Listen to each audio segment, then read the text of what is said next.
The head words are the nouns being modified, being described, being qualified. All these words mean the same thing. To modify, to describe, to qualify.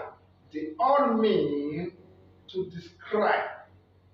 So the head word is the central word, the obligatory word within a nominal group.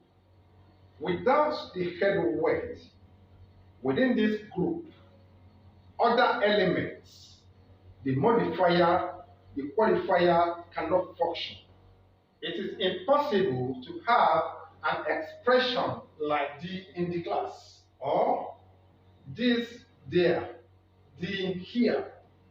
These are grammatically incorrect, but we can have expressions like this. The students in the class, the man there, which simply means other items might not be on duty within the nominal head, but the noun item acting as a head word must arrive on the scene. This literally means a single word now can stand to represent noun-headed nominal group within a clause, which has been proven by some scholars and as maintained by them. A plural count noun or countable noun or mass noun or proper noun can on its own stand as a nominal group in the absence of modifiers and qualifiers. For instance, in these expressions, dogs bark, books are costly, water is good, Tunde fell. All these words are nouns representing an entire nominal group. If you look at the words dogs, books, they are plural countable nouns, while water and Tunde are mass noun and a proper noun respectively. So all these underlined words are nouns representing an entire noun-headed nominal groups within these clauses. But sometimes they appear with modifiers and qualifiers. Say for instance, the ducks in the cage bark, the water there is good, King Jaja of Opobi. You cannot see their modifiers and qualifiers marked with M and Q respectively. However, no singular counting noun these scholars submitted can appear in a nominal group without an appropriate determiner. It is therefore a breach of grammatical etiquette to have expressions like this. Car, singular, moved. Phone is ringing without terminus coming before them. But the correct expressions should be the car moved, the phone, or a phone is ringing. So these are the correct expressions. Also, compound nouns and other hyphenated words usually employed in domesticated conversations can also serve as the head word within a noun-headed nominal group. Take for instance, my mother-in-law, all the passers-by, cell phones, ice cream. These hyphenated words, for instance, include Mr. No-Nonsense. No-Nonsense here is serving as the head word. The president-elect. President-elect here is serving as the head word. Mr. Know-It-All. Know-It-All here is serving as the head word. All these words coming before all these hyphenated expressions are serving as the premodifiers, while the hyphenated words are serving as the head words. All these hyphenated group of words that look like a phrase now represent a single word with a new idea. Should you stumble on this kind of hyphenated words, you don't need to start analyzing them one by one. They represent a single idea. I repeat, they represent a single word.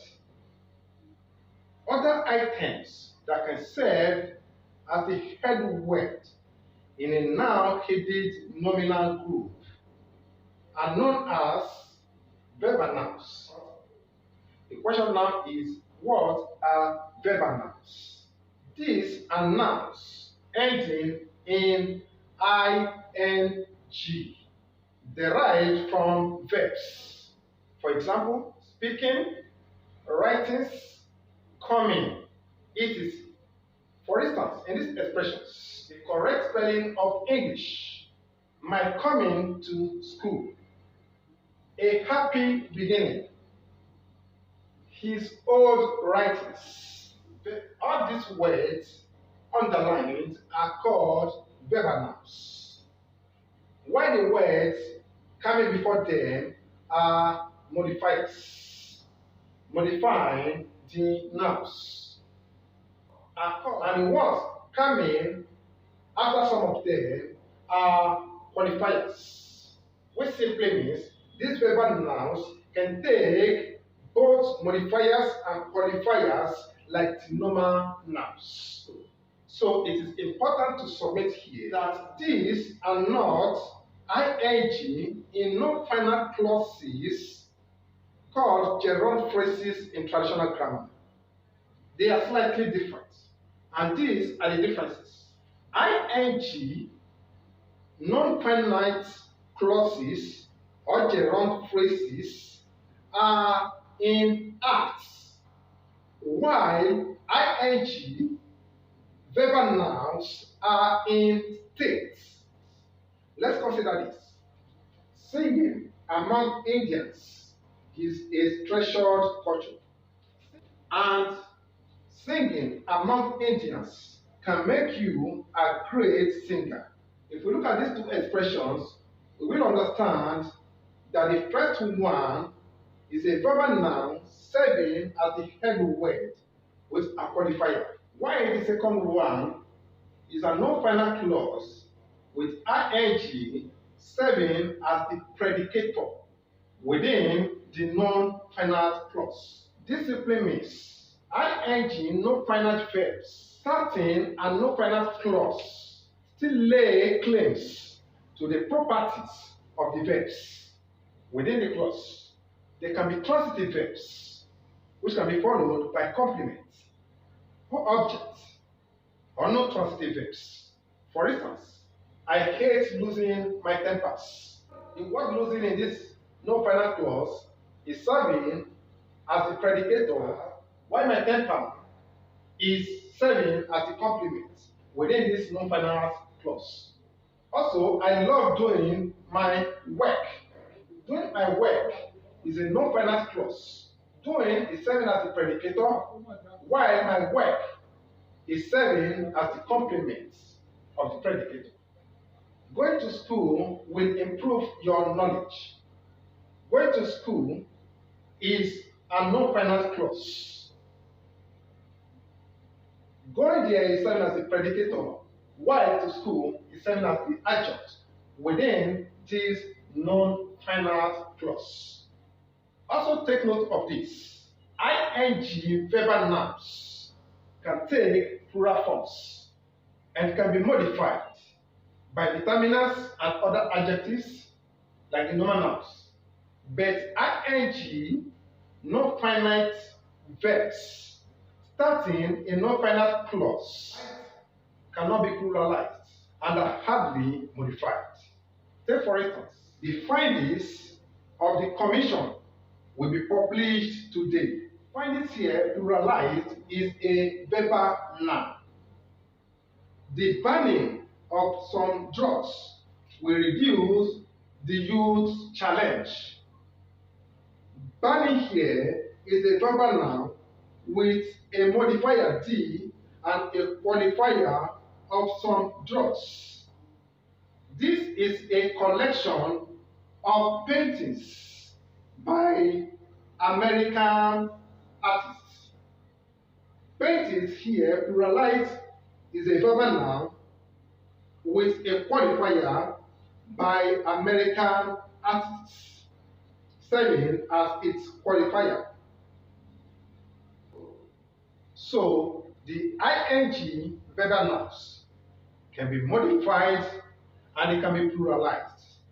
Now, how are these two ing forms are impossible to tell apart? Number one, both can perform all the functions of nouns. They can serve as the subject, the complement, and the completive of the preposition. For instance, the banning of some drugs will reduce youth's challenge. The banning of some drugs underlined is a nominal group.